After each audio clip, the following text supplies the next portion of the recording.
नमस्कार साथियों। आज मैं आपको बताऊंगा कि कोई भी टेक्स्ट जो है हमारा किसी भी लैंग्वेज में हो उसकी हम MP3 फाइल कैसे बना दें डाउनलोडेबल। हमारे एक वीडियो में आपने देखा होगा, चैट जीपीटी के थ्रू तो कर सकते हैं, पर आपके पास अलग से टूल हो और फ्री में हो तो उसके लिए खोलने के लिए आप ही जाएंगे और ttsmaker.com पे जाके साइन करेंगे। साइन नहीं करेंगे मतलब लॉग इन करेंगे। तो ये मेरा पहले करा हुआ है यहाँ पर TTS टेक्स्ट टू स्पीच मेकर.com पे। यहाँ पर एट ए टाइम 1000 कैरेक्टर जो आप डाल सकते हैं, मैंने डाल दिया, यहाँ पर पेस्ट कर दिया कुछ में। और लैंग्वेज यहाँ पर मेरे को सिलेक्ट करनी है।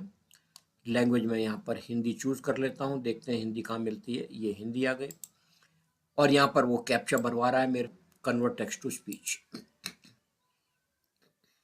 हिंदी कार्यशाला के अनोखे गुरुजी 11 जून 2024 15:20।